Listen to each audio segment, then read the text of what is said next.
गिरिराज धरण की जय, राधा रानी सरकार की जय, वृंदावन धाम की जय, बरसाने वारी की जय, वृषभानु दुलारी की जय, कृष्ण की प्यारी की जय, अष्ट सखियों की जय हो, अष्ट गोपों की जय हो, समस्त संत समाज की जय हो, अपने अपने सद्गुरुदेव भगवान की जय, अपने अपने माता पिता की जय, देवादिदेव महादेव की जय, आदिशक्ति जगदम्बा की जय, हनुमान जी महाराज की जय। जय जय श्री राधे, जय जय श्री राधे, जय जय श्री राधे।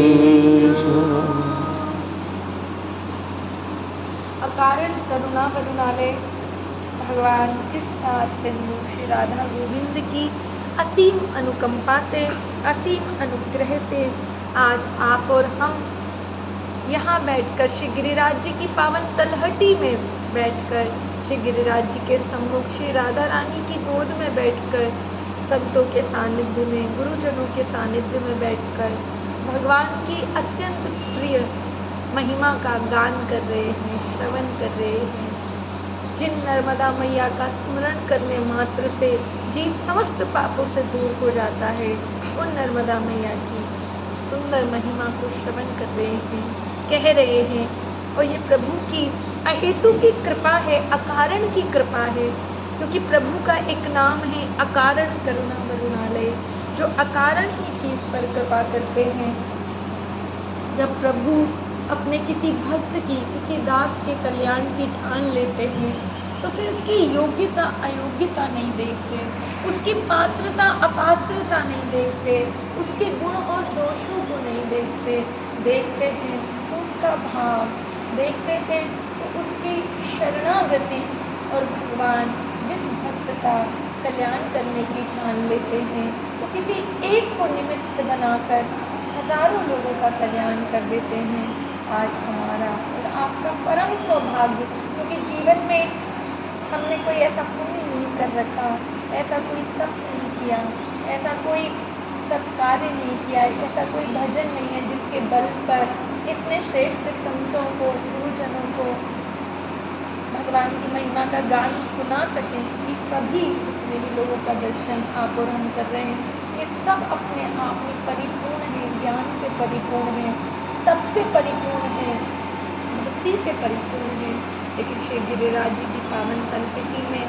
ऐसा सुंदर सौभाग्य श्री राधा रानी की कृपा से ही हमें मिल सकता है। इसलिए आइए आप और हम भगवान के श्री चरणों में चले, 2 मिनट हरिनाम का स्मरण करेंगे, क्योंकि कहते हैं श्रीमद् भागवत के 12 स्कंद में एक बड़ा सुंदर श्लोक आता है। कहते हैं कि यदि संपूर्ण श्रीमद् भागवत को आप स्मरण नहीं कर सकते, उसका पठन नहीं कर सकते, उसको श्रवण नहीं कर सकते, आपके पास इतना समय नहीं है और आप संपूर्ण श्रीमद् भागवत का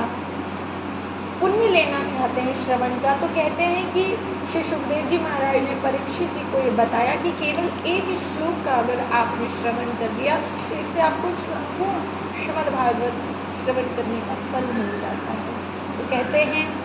नाम संकीर्तनम यस्य, नाम संकीर्तनम यस्य,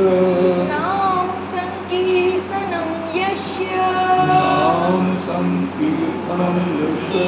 सर्व पाप प्रणाशनम, सर्व पाप प्रणाशनम, सर्व पाप प्रणाशनम, सर्व पाप प्रणाशनम, प्रणामो दुःख शमनः, प्रणामो दुःख शमनः, प्रणामो दुःख शमनः, प्रणामो दुःख शमनः, तं नमामि हरिं परं, नमामि हरिं परं, परम, तं नमामि हरिं परं। तं नमामि हरिं परम। कहते हैं कि जो लोग इस श्लोक को,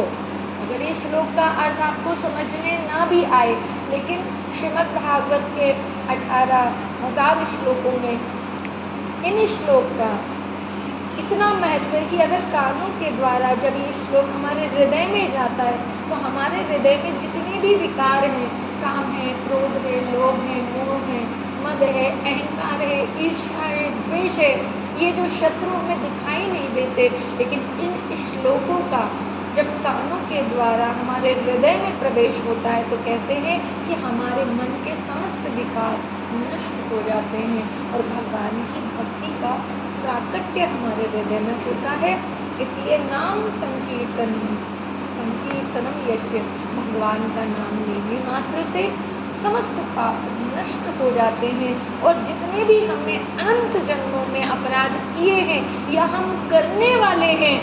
तो कहते हैं कि जो लोग अपने जीवन में ये संकल्प ले लेते हैं कि हे प्रभु, अब तक हमने जितने भी अपराध कर दिए हैं, हो गए हैं जाने में अनजाने में, लेकिन अब ये अपराध नहीं करेंगे। अब हम संकल्प करते हैं कि अब आने वाले जीवन में हम आपका स्मरण करेंगे, आपके नाम का सहारा लेकर ही हम अपने जीवन का हर कार्य करेंगे। तो कहते हैं जो भगवान के नाम का आधार ले लेते हैं, जो भगवान की नाम की शरण आ जाते हैं, तो ये भगवान नाम क्या करता है? बोले जितने अपराध उसने किए हैं वो उन पापों को तो नष्ट करता ही है, लेकिन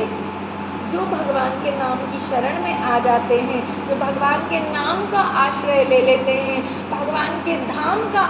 आश्रय ले लेते हैं कि अब हम जितनी भी हमारी श्वासें बची हैं, हम तन से मन से अपने सर्वस्व से नाम का आश्रय नहीं छोड़ेंगे, धाम का आश्रय नहीं छोड़ेंगे, गुरुजनों का आश्रय नहीं छोड़ेंगे, तो ये नाम क्या करता है? नाम हम पर इतनी कृपा करता है कि जाने अनजाने में हमने बहुत प्रयास किया कि अब हमसे अपराध ना हो, और फिर भी आगे चलकर हमने भगवान का नाम लिया और हमसे अपराध बन गए, हमसे कोई क्रिया ऐसी बन गई जो हम करना नहीं चाहते, तो उन पापों का भी हमें कोई दोष नहीं लगेगा यदि हम भगवान नाम की शरण में आ जाते हैं, भगवान के धाम की शरण में आ जाते हैं। तो ये नाम महाराज क्या कर देते हैं? हमारा ठेका ले लेते हैं, हमारे ठेकेदार बन जाते हैं कि अब तुम्हारे जितने भी पाप तुमने किए हैं या तुम करने वाले हो या होने वाले हो, वो समस्त पापों का रजिस्टर फाड़ देते हैं भगवान।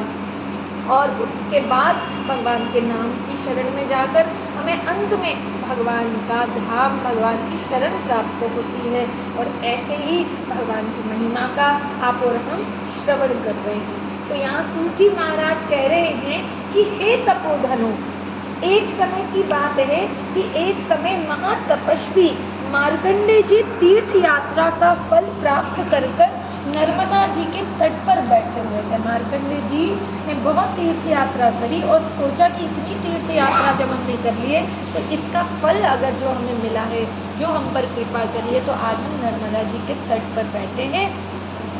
क्योंकि नर्मदा जी के दर्शन बहुत से ऋषि मुनियों, नर्मदा जी के तट पर उनके दर्शन के लिए बहुत सारे ऋषि मुनियों का आगमन होता रहता है। जो ऋषि मुनि हैं, जो तपस्वी हैं, जो संत हैं, उन्हें नर्मदा जी का तट अत्यंत प्यारा लगता है।